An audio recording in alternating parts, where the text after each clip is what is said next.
Hey everyone, welcome back your YouTube channel Dwarka studies. और आज हम करने जा रहे हैं अपनी क्लास 10th का मोस्ट इंपोर्टेंट टॉपिक बोर्ड के एग्जाम के पॉइंट ऑफ व्यू से, जो कि हमारा सब्स्टिट्यूशन मेथड है ना। देखिए, यानी कि हमें यहाँ पर क्या करना है, एक लीनियर इक्वेशन दी हुई होगी, एक हमें इक्वेशन दिया होगा, एक पेयर दिया होगा, ठीक है। यानी कि दो समीकरण दिए हुए होंगे और उन दो समीकरण की हेल्प से हमें उनकी एक्स और वाई की वैल्यू निकालनी होती है। जैसे आपको पता है मैथ्स के अंदर, यानी कि हमें जब एक्स और वाई का मान नहीं पता होता, वैल्यू नहीं पता होती है, तो उस टाइम पर हम क्या करते हैं, एक्स और वाई को लेट करते हैं और लेट करके उनका मान निकालते हैं, वैल्यू निकालते हैं। बट हमें यहाँ पर एक्स और वाई की वैल्यू दोनों नहीं पता होती है, सिर्फ और सिर्फ हमें यहाँ पर दो इक्वेशन पता हुई होती है, ठीक है। यानी कि दो समीकरण पता होते हैं, उन दोनों समीकरण की हेल्प से हमें क्या करना है, उसको हमें उस पूरे को एक्स और वाई की वैल्यू फाइंड करनी होती है। जैसे कि यहाँ पर हमें इक्वेशन दी हुई है, एक्स प्लस वाई की वैल्यू हमें 14 दी हुई है और एक्स माइनस वाई की वैल्यू 4 दी हुई है।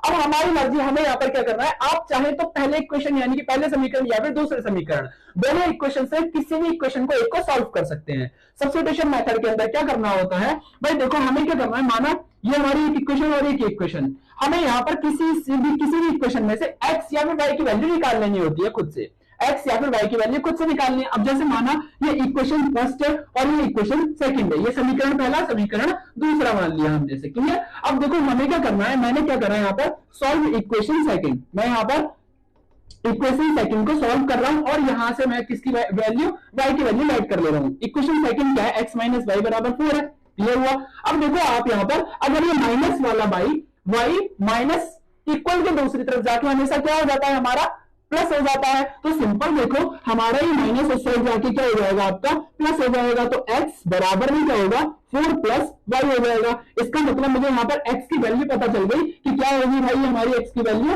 4 प्लस वाई होगी, और इसे मैंने इक्वेशन नंबर 3 मान लिया, क्लियर हुआ। मैंने यहाँ पर क्या किया, आपका x की वैल्यू निकाल ली। अब x का मुझे इतना पता चल गया कि x जो है वो 4 प्लस वाई के बराबर है। और जो हमारी हमेशा थर्ड इक्वेशन आती है, उस थर्ड इक्वेशन को हमने फर्स्ट इक्वेशन के अंदर जैसे लेटर नहीं किया, उसके अंदर पुट कर देना है, क्लियर हुआ। तो देखो सिंपल, इस थर्ड इक्वेशन को इस फर्स्ट इक्वेशन के अंदर हम पुट कर देंगे। तो मैं ये लिखूंगा put equation third into equation first. मैंने तीसरी इक्वेशन को पहले इक्वेशन के अंदर पुट कर दिया। अब देखो कैसे होगा, पहले फर्स्ट इक्वेशन को लिखते हैं, x plus y equal to कितना है हमारा 40। जहां पर मुझे x की वैल्यू पता है, कितनी पता है मुझे, 4 प्लस वाई पता है। तो x की जगह हम लिख सकते हैं 4 प्लस वाई, और प्लस वाई यहां पर पहले से ही है हमारा, इक्वल टू 40, क्लियर हो गया। आगे देखिए सिंपल, अब देखो यहाँ पर y और y जो हमारे वेरिएबल चर है और चर एक दूसरे से प्लस हो जाते हैं, तो y और y को अगर हम प्लस करते हैं तो ये क्या होगा, हमारा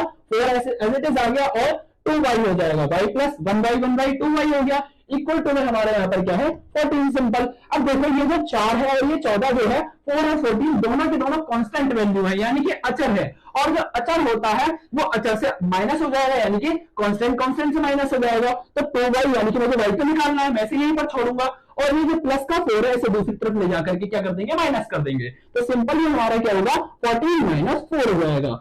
सेम आगे 14 में से 4 को माइनस करेंगे, हमारा 10। अब देखो 2 और y के बीच में कौन सा रिलेशन है, याद रखना मैथ्स के अंदर दो डिजिट्स के बीच में जब कोई साइन नहीं होता तो वहां पर कौन सा साइन माना जाता है, मल्टीप्लाई का। तो ये मल्टीप्लाई वाली डिजिट बराबर की दूसरी तरफ जाके डिवाइड हो जाती है। तो y equal to 10 divided by 2, ठीक है। डिवाइड करेंगे तो y की वैल्यू हमारी कितनी आ जाएगी, 5 आ गई, सिंपल। यानी कि हमारी y की वैल्यू करेक्ट निकल गई, जहां पर हमें कुछ भी नहीं पता था वहां पर हमें y की वैल्यू कितनी पता चल गई, 5 पता चल गई, सिंपल। जब हमारी एक वैल्यू निकल के आ जाती है तो आपकी मर्जी, आप इसे तीनों इक्वेशन में किसी में भी पुट कर दो और आपका आंसर मिल जाएगा। बट सबसे इजी क्या है, आप इसके अंदर पुट कर दो, इसे मानो इक्वेशन नंबर 4 और इक्वेशन 4 को पुट कर दीजिए इक्वेशन थर्ड में, ठीक है। तो भाई देखो इक्वेशन थर्ड क्या थी, x बराबर में 4 प्लस वाई, और भाई जहां पर हमें y की वैल्यू कितनी पता है, 5, तो प्लस 5, तो x की वैल्यू हमारी आ गई 9, क्लियर हो गया है ना। अगर वीडियो अच्छी लगे तो लाइक शेयर एंड सब्सक्राइब करना और कमेंट करके बताओ कौन से क्वेश्चन आपके लिए डाउटफुल होने वाले हैं, ठीक है।